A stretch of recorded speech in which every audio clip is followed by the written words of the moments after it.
नमस्कार, मी गिरिजा तुम्हा सगळ्यांचं मनपूर्वक स्वागत करते आपल्या जिव्हाळ्याच्या कार्यक्रमात स्पर्श वात्सल्याचा special partner Jagannath Gangaram Pednekar jewellers. प्रत्येक बाळ आपल्या आई वडिलांसाठी अत्यंत खास असतं, पण आज आपण ज्या बाळाला भेटायला जाणार आहोत ते खरंच स्पेशल आहे। त्याच्या जन्माची कहाणीच निराळी आहे। आज आपण जाणार आहोत गोरेगाव पश्चिम मधल्या भगतसिंग नगर परिसरात, जिथे आपण भेटणार आहोत सावंत कुटुंबात जन्मलेल्या तनिष्क सावंतला। स्पर्श सुखाचा बालपणाचा अनुभव चलाता, स्पर्श वाचल्याचा स्पर्श वाचल्याचा स्पर्श वाचल्याचा।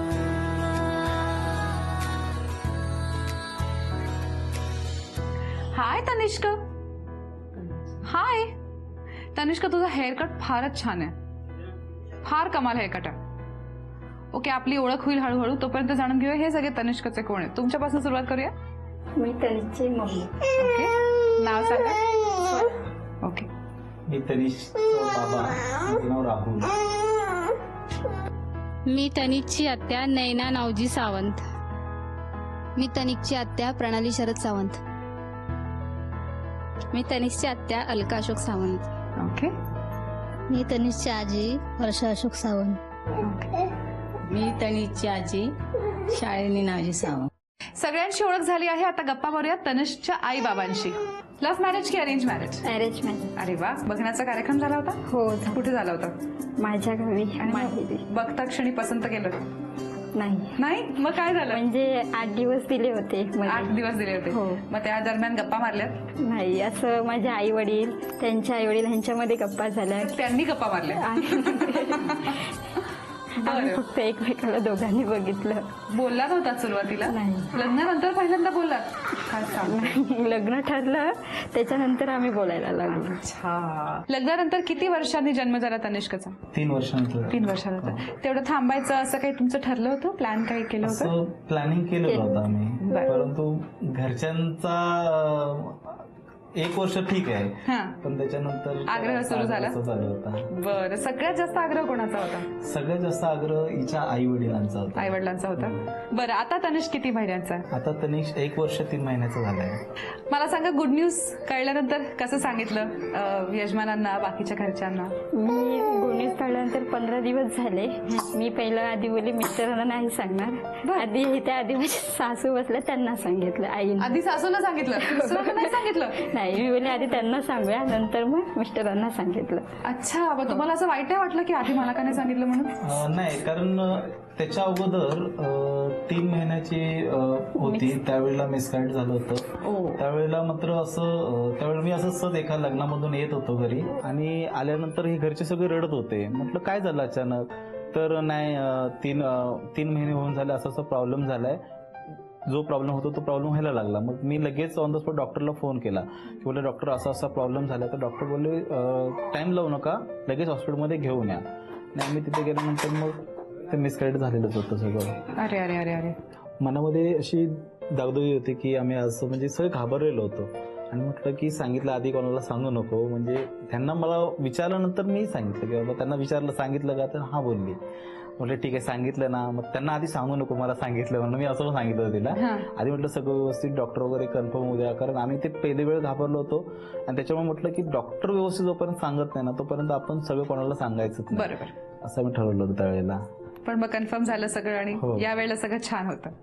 डिलिव्हरीच्या वेळेला काय झालं? गडबड झाली का? धावपळ झाली का? खूप धावपळ झाली। काय झालं होतं? धावपळ म्हणजे माझ्या मी असं चेकअपसाठी गेली होती, आणि तर डॉक्टर बोलले की तुमचा बीपी लो झालाय, तर आणि त्या बाहेर जाणार होत्या।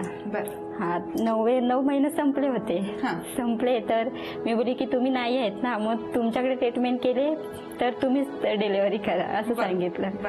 त्या बोलल्या ठीक आहे, तुम्ही काय कराल असं मला विचारलं। तर मी बोलली की मिस्टरांना विचारते आणि मी तुम्हाला सांगते। मिस्टरांना मी कॉल केला तिथून, त्या आत्ते सासू होत्या माझ्याबरोबर। मग त्यांनी सांगितलं की तुम्ही ऍडमिट व्हा म्हणून। मी 10 तारखेला सकाळी 5 वाजता ऍडमिट झाली।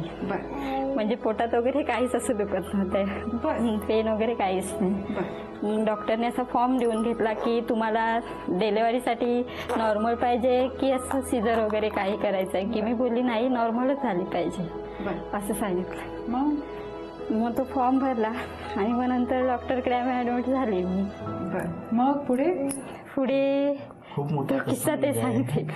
काय आणि डॉक्टर चेकअप करून गेली, मला सांगून गेले की 8-9 वाजता डिलिव्हरी होईल. म्हणून माझ्या बहिणीला सांगितलं मी की तू जा घरी, आम्हाला संध्याकाळचं जेवण वगैरे कर. आणि डॉक्टर अशी बाहेर पडली चेकअप करून, 4:30-4:45 डॉक्टर बाहेर पडली. आणि मग मला हिने सांगितलं की बोलवलं की आत्याला सांगितलं यांना बोलवा.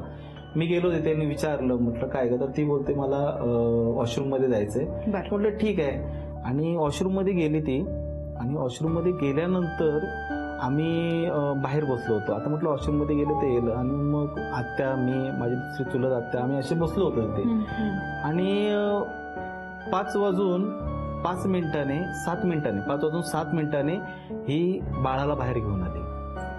आणि वॉशरूम मधून तो जो प्रसंग होता ना, अक्षरशः आम्ही असे समोर बसलो होतो आणि समोरच वॉशरूम होता. आणि म्हणते अजून एवढा टाइम वॉशरूम मध्ये काय करते. असं करताना मग आम्हाला, मी जेव्हा ती घेऊन आलो ना, मला असं म्हणजे मला काही दिसलं पण नाही. म्हणजे आम्ही पूर्ण ब्लँक झालो. मी आता एवढा 31-32 वर्ष झालो, मी कधी तोंडातून शिव्या दिल्या नव्हत्या. मी फर्स्ट टाइम मध्ये हॉस्पिटलमध्ये सगळ्यांना शिव्या घातल्या होत्या.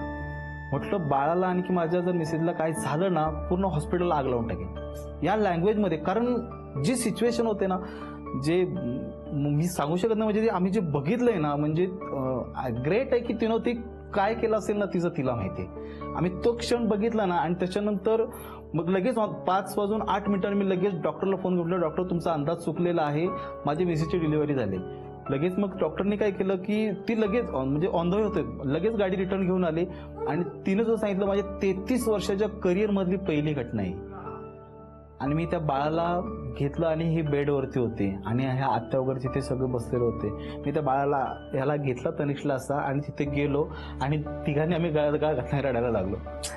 तो प्रसंग जो घडला ना, तो आमच्या आयुष्यातले आम्हाला ते त्रास झाला. कारण आम्ही पाठोपाठचं लग्न दुःखच सहन करत होतो. कारण माझे वडील MTL मध्ये होते, रिटायरमेंटला 6 महिने होते फक्त, आणि ते ऑफ झाले. ते पण असे अचानक झाले. आजी आमची ती पण म्हणजे असं, म्हणजे ते प्रसंग असे पाठोपाठ आले ना, थोडंसं दुःखाची लाईन माझी चालू होती. आणि त्याच्यामध्ये हा प्रसंग घडला, तर मग तिथे आम्ही खूप डिप्रेशनमध्ये गेलो की नेमकं काय होतंय, बाळाचं कसं आहे, हेने कसं काय केलं, असं सगळं हा मनामध्ये विचार होता. मग मी रात्री 11 नंतर लोकांना सांगायला सुरुवात केली की मला मुलगा झालाय, आम्हाला मुलगा झालाय. पण कसं झालं, काय झालं, आतापर्यंत आम्ही कोणाला असं सविस्तर सांगितलं नव्हतं. बापरे. तनिषचं नाव खूप सुंदर आहे, ते कोणी ठेवलं? मी ठेवलं तनिष. बरं, कसं काय? ते तनिष असं माझ्यासाठी रत्न. मी असं विचार करतो काय आपल्या आयुष्यात असं एक वेगळा टर्न मिळाला मला. आणि म्हणून मी जे माझ्यासाठी मौल्यवान आहे, आणि मी असं विचार करत असताना मग मला आठवलं की मी स्वतः असं विचार केला. मी म्हटलं तनिष नाव कसं वाटतं. मी तनिषचा मिनिंग विचार केला, तनिष म्हणजे नेमकं काय आहे, तर एक रत्न, अनमोल रत्न झालं. आणि म्हणून मी ते नाव स्वतः ठरवलं, स्वतः नाव ठेवलं, त्याचं बर्थ सर्टिफिकेट काढलं. 1 वर्ष त्याचा बड्डे होईपर्यंत मी, आणि नामकरण होईपर्यंत कोणाला सांगितलं नव्हतं. बड्डेच्या दिवशी मी त्याला सगळ्यांना सरप्राईज दिलं की मी याचं नाव तनिष्क म्हणून ठेवलंय. अच्छा, 1 वर्ष तुम्ही कोणाला नाव सांगितलं नव्हतं. बरं, तुम्हाला पण आवडलं नाव? हो, आवडलं. अरे बाप. आणि आता आपण त्याच्या दोन्ही आज्यांशी गप्पा मारणार आहोत. तर आजी, तुम्हाला आधी सांगितलं सोनेनी गुड न्यूज बद्दल, नवऱ्याच्याही आधी. कसं वाटलं होतं तेव्हा ऐकून? आनंद वाटला होता. धाकधूक होती आधीच्या अनुभवामुळे? थोडस भीती वाटत होती? काय सूचना दिल्या? सांगितलं घाबरू नको म्हणून. हा, बिंदास राहा. आणि काय काळजी घेतली तिची प्रेग्नन्सी मध्ये? काय तिला काय त्रास नाही दिलेला, काय वजन उचलायचं नाही, हंडा उचलायचं नाही, कुठलं काय भांडे नाही, जेवण नाही, काय नाही त्रास दिला. सगळं तुम्ही केलं, छान लाड केले. अरे बा. तुम्हाला गुड न्यूज कळल्यावर कसं वाटलं? आनंद वाटला, पण जास्त करून मी तिच्या बरोबरच असायची, त्याच्यामुळे मला जास्त आनंद झाला. तुम्ही कसं रमवता त्याला? भरवताना काय काय गमती जमती गोष्टी सांगता का? मोबाईल आताच्या मोबाईल, गाणी पाहिजे. तुम्ही गाणी म्हणता का ऐकवता मोबाईलवरची? मोबाईलवर अशी पण म्हणते. गाणी अशी पण म्हणता? काय गाणी म्हणतात? एखादं म्हणून दाखवा की आम्हाला. ए रे रे पावसा तुला देतो पैसा, पैसा झाला खोटा, पाऊस आला मोठा, असं म्हणते. अरे बा. लगेच हसायला लागला तो. त्याला माहित आहे ना, त्याला माहित आहे. त्याला माहिती आहे, त्याला आवाजाची सवय आहे. तनिषचा जन्म झाला आणि सगळ्यांना आनंद झाला, बाळ सुखरूप आहे, आई सुखरूप आहे. पण त्यानंतर अजून एक छोटा प्रवास घडला, जेव्हा त्याला दुसऱ्या हॉस्पिटलमध्ये शिफ्ट करावं लागलं. तेव्हा कशी धावपळ झाली किंवा तेव्हा काय चालू होतं मनामध्ये आजी? तेव्हा मनामध्ये की त्याचे आजोबा होते की नाही, ते पहिले जास्त आजारी असायचे. आम्ही इकडं न्या तिकडं न्या, त्याचे वडील, मी जास्त. मग ते आम्हाला असं वाटले की त्यांना आम्ही हे करू, आणि तेच आम्हाला असं वाटलं की हे जन्माला येणार. कारण त्यांची लय इच्छा होती नातवंड व्हावं, मी नातवंडासाठी चांगलं करावं, आणि ते अपुरेच गेले. मग त्याच्यामुळे ते अपुरे गेल्याच्या नंतर की ते असे झाले म्हटले, मग आम्हाला वाटलं ना तेच आले. मग ते असे समजल्यावर आम्हाला जास्तच दुःख वाटत होतं की असं होऊ नये. आम्ही बोलायचे, पण मी तर बोलायचे की असं तू का करतो, तुझं भरपूर आम्ही मेहनत केली त्यावेळेला, मग आता तू आम्हाला असं दाखवू नको, तू लेकासाठी व्यवस्थित राहा. हा, तुझा लेक तुझ्यासाठी चांगला आहे की नाही, मग तसा तू आनंदात राहा. तुमच्या भावाला सांगायचं तुम्ही? हा, असं तू आनंदात राहा, सुखी राहा, तुला काय पाहिजे ना ते आम्ही हे करायला सांग. कारण मी जास्त म्हणजे जास्तच त्याच्यासाठी मला जास्त दुःख वाटत होतं. भले मी त्याला सपोर्ट होते म्हणून तू एवढा याच्यापर्यंत चालला, मग आता त्याला कोणाचा सपोर्ट नाही, म्हणून तू सुखी राहा, हीच माझी इच्छा होती. या सगळ्यातनं तुम्ही एकत्र मिळून बाहेर पडलात आणि आता तो निरोगी आहे, आनंदात आहे, हे सगळ्यात जास्त महत्वाचं. तनिष्कच्या दोन्ही आजांची गप्पा मारून झाल्या आहेत. आता आपण त्यांच्याबरोबर एक छोटासा खेळ खेळूयात. तर खेळ असा आहे की तुमच्या समोर 2 चेंडू ठेवले आहेत, त्याच्या भोवती छान लोकर गुंडाळायची आहे. लोकरीच्या गुंड्या सुद्धा ठेवल्या आहेत तुमच्या दोघींसमोर, आणि 1.5 मिनिटांची वेळ मिळणार आहे. सगळ्या बाजूनी लोकर गुंडाळायची आणि एक मोठी गुंडी तयार करायची. जी आजी सगळ्यात मोठ्या आकाराची गुंडी तयार करेल ती जिंकणार आहे खास तनिष्कसाठी झी युवातर्फे एक मानाचा चांदीचा बाळकृष्ण. सोपा आहे खेळ, सोपा खेळ आहे ना? Okay, great. तुम्ही चेंडू हातात घेऊ शकता. आजी तुम्ही सुद्धा. कळला ना खेळ? लोकर गुंडाळायची फक्त. हा, तुमची 1.5 मिनिटांची वेळ सुरू होते आता. गुंडा ते खाली सोडा, ती लोकर सोडा खाली. हा, 30 सेकंद झाले.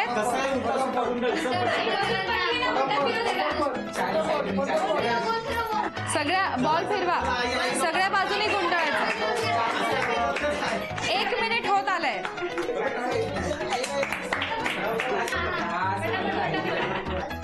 शेवटचे 15 सेकंद उरले. आजी तो चेंडू फिरवा, सगळ्या बाजूनी गुंडाळा. शेवटचे 10 सेकंद उरले. 10, 9, 8, 7, 6, 5, 4, 3, 2, 1. वेळ संपली. थांबा थांबा थांबा थांबा आजी, थांबा थांबा. काय वाटतं, काय निकाल असावा? आत्यांना जास्त छान गुंडाळता येतं.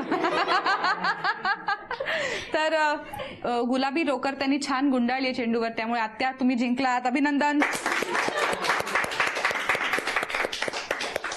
आजी तुम्ही जिंकला आहात तनिष्कसाठी खास झी युवातर्फे ही चांदीची भेटवस्तू.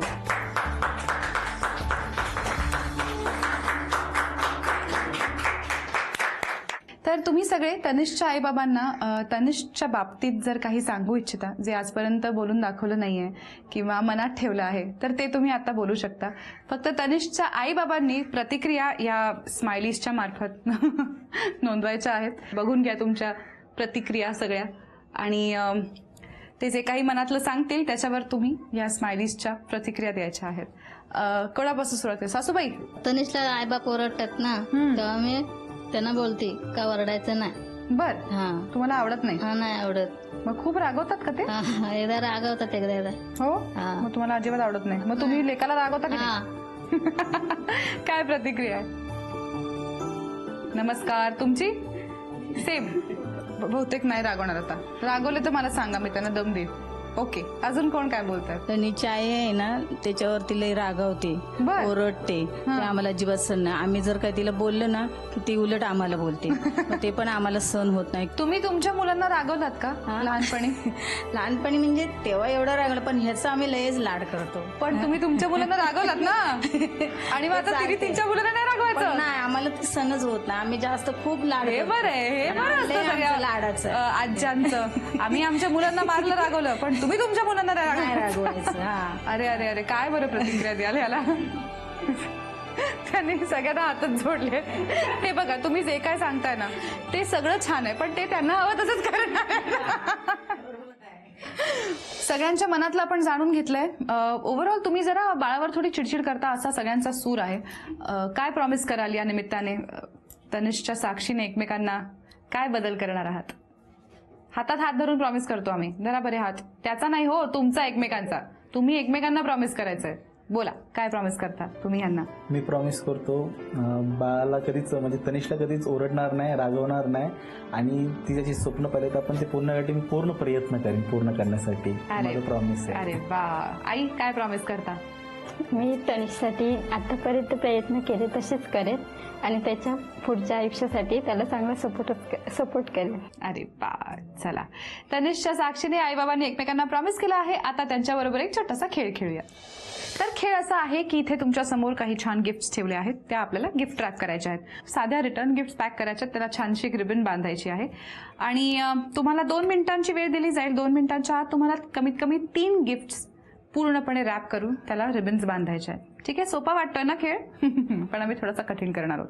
तर कठीण असा करणार आहोत की तुम्ही मगाशी प्रॉमिस करताना जसा एकमेकांचा हात धरला होता ना, तुमचा डावा हात आणि तुमचा उजवा हात, तो तुम्ही एकमेकांचा हात धरलेलाच असणार आहे. धरा भाऊ हात. आता एका हाताने हे सगळं जमवायचं आहे कोऑर्डिनेट करून. आता नाही ना सोपा वाटत?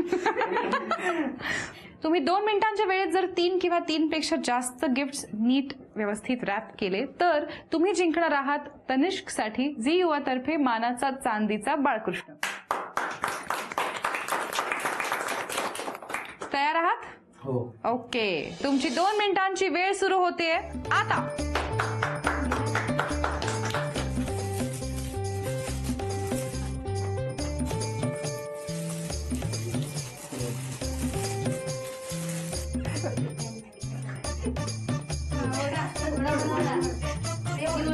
हा, बरोबर आहे, बरोबर आहे. 30 सेकंद झाले.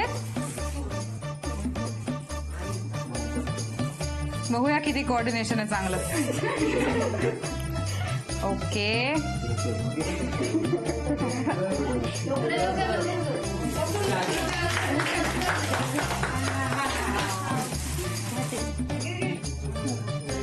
दीड मिनिट झालंय. हा,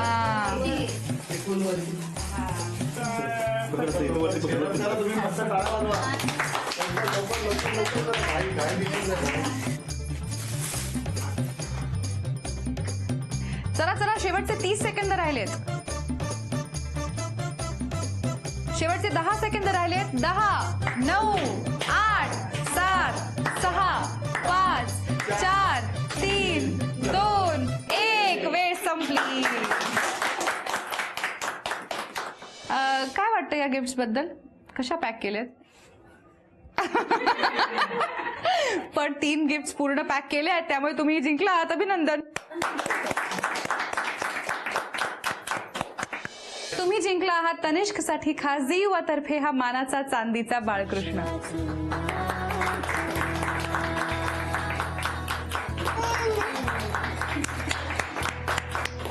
छोटूशा तनिष्कला त्याच्या कुटुंबियांना भेटून आज खरंच खूप खूप मजा आली. त्यांचे विलक्षण अनुभव ऐकून अक्षरशः अंगावर शहारा आला. आई बाबा काय कष्ट करून आणि कुठल्या दिव्यातनं जाऊन आपल्या मुलांच्या सुखासाठी, आनंदासाठी झटत असतात ह्याची पुन्हा एकदा जाणीव झाली. अशाच अनेक इटुकले पिटुकल्यांच्या अशाच इंटरेस्टिंग स्टोरीज ऐकण्यासाठी आपण भेटणार आहोत पुढच्या भागात. पाहायला विसरू नका आपला जिव्हाळ्याचा कार्यक्रम स्पर्श वात्सल्याचा. Special partner Jagannath Gangaram Pednekar jewellers.